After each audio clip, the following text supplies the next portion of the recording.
It's October, 1347. You step outside and the street smells the way it always does, like sewage, animal fat, and something rotting that nobody can find. You don't cover your nose. You stopped noticing 3 years ago when you moved inside the city walls. That smell is not a crisis. That's Tuesday. The crisis is on a ship right now, working its way north from the Mediterranean, port by port, body by body. It will reach England in about 8 months. It will reach London by autumn. And when it arrives, it will kill somewhere between a third and half of everyone you know. But nobody knows that yet. Nobody can.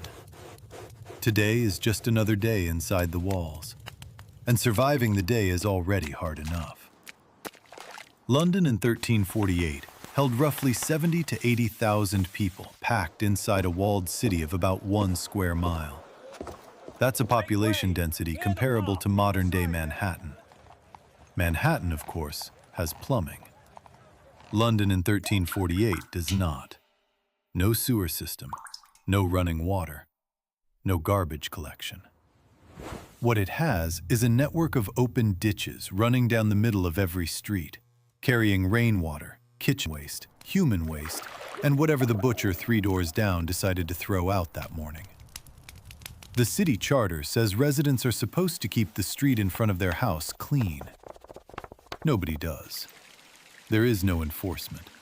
There is no fine large enough to matter when the nearest public latrine is 2 streets away and half the household has dysentery. The morning starts before dawn. In October, that means about 6. The room is dark. The ceiling is low, maybe 6 feet if you're lucky. A family shares this space, sometimes with a lodger, because rent inside the walls is brutal even by medieval standards. The floor is packed earth, covered with rushes that were last changed, well, nobody remembers exactly when. They smell like everything that's been dropped on them. Food, ale, spit, ash, and the general dampness of a building with no ventilation and no heating except a fire pit in the center of the room. The smoke rises and goes mostly out through a hole in the roof. Mostly. The walls are wattle and daub, woven branches packed with a mixture of clay, straw, and animal dung. In the rain they soften. In the cold, they crack. There's a street in York where the medieval buildings lean so far over the road that the upper floors almost touch. Walk down that street at dusk, and the feeling is immediate. This is what medieval actually meant. Not knights and castles. Narrow, dark rooms above open drains. The first task of the morning is water. There is no tap. The nearest public conduit sits at the end of the street, a lead pipe fed by one of the city's few freshwater sources, most likely Tyburn, or the springs north of the wall. Early enough, the water is tolerable. Late, and it runs cloudy with whatever upstream users washed into the supply. Some Londoners drink directly from the Thames. The Thames in 1348 also serves as the city's primary dump for human waste, animal carcasses, and the runoff from every tannery, dye works, and slaughterhouse along its banks. People drink from it anyway. Generations have. And there is no reason, no concept, no framework, no instrument that would allow anyone to understand why this is dangerous. Germ theory will not exist for another 500 years. The connection between contaminated water and disease, a connection so obvious to the modern mind that it barely qualifies as knowledge, is simply invisible. Not ignored, invisible. There is no microscope. There is no concept of bacteria. There is nothing in the entire intellectual framework of 14th century Europe that would let someone look at a cup of Thames water and say, "This will kill you." And that changes everything about how this story unfolds. Here's the thing about medieval hygiene that most accounts get completely wrong. It wasn't that people didn't care about cleanliness. They did. Hands were washed before meals. Floors were swept. Bedding was aired when weather allowed. What was missing, entirely, fundamentally, was any concept of why things made people sick. The dominant medical theory in 1348, the absolute cutting edge of European science, was miasma, bad air. Disease came from foul smells. If something smelled terrible, it could kill you. If the air smelled clean, you were safe. This theory was wrong. Catastrophically, world-changingly wrong. But it was the best explanation anyone had, and it had been the best explanation for over 1,000 years, going back to Hippocrates and Galen. Nobody challenged it because nobody had reason to. The evidence, as they understood it, seemed to confirm it perfectly. Plague neighborhoods smelled horrific. Wealthy neighborhoods with gardens and herbs had fewer cases. The correlation was real. The causation was backwards. And they had no way of knowing. Now, the River Fleet. If there is a single location in medieval London that tells the complete story of the city's relationship with sanitation, it's the Fleet. Originally a proper river, wide enough for boats, deep enough for fish, named by the Saxons centuries earlier. By 1348, it is an open sewer. A royal commission in 1307 found the Fleet so clogged with waste from the Smithfield slaughterhouses that navigation was impossible. The butchers of Newgate dumped offal directly into the water. The tanners upstream poured in used lime, animal fat, and pools of stagnant dye. 11 public latrines emptied into it. The commission ordered it cleaned. It was cleaned. It cost the crown a significant sum. Within a decade, the Fleet was worse than before. By the time plague arrives, the Fleet is a slow-moving channel of black water that smells powerfully enough to be specifically noted in court records.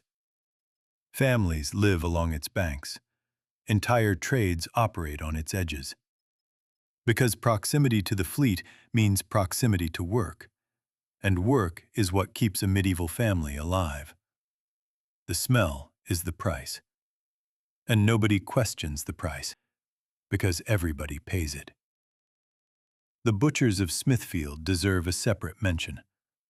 Smithfield was London's primary livestock market, just outside the city walls to the northwest. Animals were driven in alive from surrounding counties, slaughtered on site, and the waste, blood, intestines, hooves, hides, bone, was supposed to be carted away to designated dumping grounds. It was not carted away. It was dumped. Into the street, into the Fleet, into pits that filled and overflowed. A petition to the king in 1369 described Smithfield as so fouled with blood and putrefying matter that people passing through became physically ill from the stench alone. That was 20 years after the plague had already killed half the city.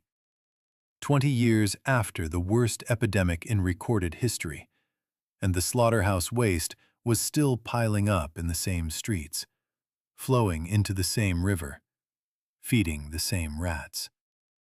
Which, by the way, tells something important about how hard systemic problems are to fix, even when the stakes are, quite literally, civilization level. And then there are the garderobes. The garderobe was the medieval toilet. In wealthier homes, a small room projecting from an upper floor, essentially a wooden seat over a shaft that dropped waste into a cesspit below, or directly into the street, or into a river if the house sat near one. In poorer homes, there was no garderobe. There was a bucket. The bucket was emptied into the street, ideally into the drainage ditch, realistically, wherever was closest to the door. There is a coroner's record from 1326.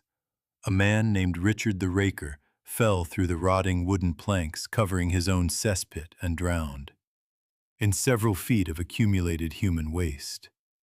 That was his official cause of death. An entry someone wrote down, filed, and preserved for 700 years. And somehow, that single detail says more about daily life in medieval London than any chapter of any textbook ever written about the period. The city was not failing. The city was functioning. This was the system working as designed. The tanning district sat along the river, south and east. Tanning, the process of turning raw animal hide into usable leather, required soaking skins in baths of water, lime, and animal dung. Sometimes urine, collected in barrels from public latrines and purchased by the bucket. The hides sat in these baths for weeks, sometimes months. The smell was, by every surviving account, extraordinary. Not mildly unpleasant extraordinary. The kind of extraordinary that people habituated to medieval London. People who lived above open sewers and worked next to slaughterhouses, specifically complained about in petitions to the Crown. Tanners were legally required to operate outside the walls in certain periods. They kept returning inside because the walls meant protection from raids and crime, and protection was worth more than any neighbor's complaint. There's a petition from 1372 where a man complains that the tanner next door has made his house uninhabitable. The court records the complaint, reviews the evidence, does nothing. The tanner stays. That was the legal system, and it worked about as well as the sanitation. Here's a question. How long do you think you could walk through 1348 London before the smell alone forced a retreat? Because a historian actually estimated this. Based on contemporary accounts of visitors arriving from the countryside, people who had not adapted to the urban atmosphere, the typical reaction was physical nausea within the first quarter hour. 15 minutes. The city's residents didn't react because they had been breathing it since birth. Adaptation is a remarkable thing. But adaptation is not safety. The air was not going to kill them because of the smell. It was going to kill them because of what lived in the water, in the food, in the fleas on the rats that inhabited the walls of every building in the city. The danger was everywhere. The understanding was nowhere. And no amount of adaptation could bridge that gap. By the summer of 1348, something is happening in the ports along England's southern coast. Reports arrive in London the way all news arrives. Slowly, distorted, third-hand. People in Melcombe Regis are getting sick. Not the usual sick. Not the flux, not the ague, not the winter coughing sickness that carries away the elderly every year. Something else. Swellings in the groin and armpits, hard and painful. Dark discoloration spreading across the skin. High fever. Death in 3 to 5 days, sometimes less. The word travels at the speed of a horse, or a rumor passed between merchants at market. By autumn, the disease reaches London. And London, 70,000 people inside 1 square mile. Open sewers, shared water sources, rats in every wall, fleas in every bed. London is the perfect host. The bacterium Yersinia pestis does not know this. It does not need to know. The conditions are sufficient. The first cases appear in autumn. A handful of deaths in Southwark, across the river. Then scattered cases near the docks. Then the parishes inside the walls begin recording increased burials in their registers. The authorities, such as they exist, do not understand what is happening. The best physicians in Europe believe the plague is caused by a corruption of the air, possibly triggered by an unusual conjunction of Jupiter and Saturn. That is the official explanation, issued by the medical faculty of the University of Paris, commissioned by King Philip VI of France. The recommended response? Avoid bathing, because open pores allow corrupted air to enter the body. Carry flowers or strong-smelling herbs to purify the miasma around the face. Pray. That was the medical advice from the finest university in Christendom. Avoid bathing. In a city where the primary killer was a bacterium carried by fleas that thrived in exactly the unsanitary conditions created by not washing. The irony is perfect, and it is entirely invisible to every person alive at the time. London lost roughly a third of its population in about 18 months. Some estimates run higher, perhaps half. The graveyards filled within weeks. New burial pits were dug outside the walls, mass graves at East Smithfield, at Charterhouse. A single pit at East Smithfield held over 2,000 bodies, layered 5 deep, covered with thin soil, and filled again. The parish priests died at one of the highest rates of any profession in the city. Their work required close physical contact with the sick and the dying. Confession, last rites, anointing. By 1349, every priest in London understood what walking into a plague house meant. Many went anyway. Not out of bravery in the way a modern person understands the word, because it was the work they had agreed to do. Because there was no one else. Because the dying were terrified, and someone had to stand in that room and say the words. And they did, knowing what it meant. They did it anyway. And that is the part that stays with me. Not the cesspit, not the fleet, not the smell that brought countryside visitors to their knees in 15 minutes. Those are facts. They matter. But the part that lasts is quieter. These people did not know what was killing them.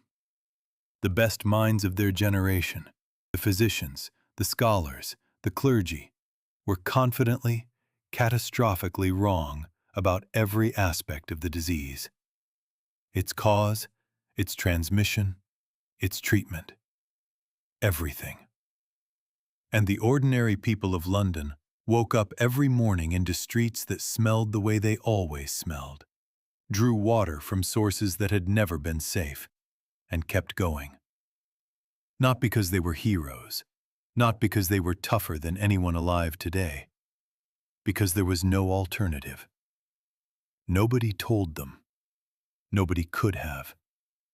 And they just kept going. Next time, we're stepping into the one place in medieval England where the food was even worse than the hygiene. And people went there voluntarily, every night. The 1100s English alehouse served a drink with no hops, no filtering, and a shelf life of about 3 days. Most people drank it on day 4. And the alehouse didn't care. Because the alehouse had no reason to care.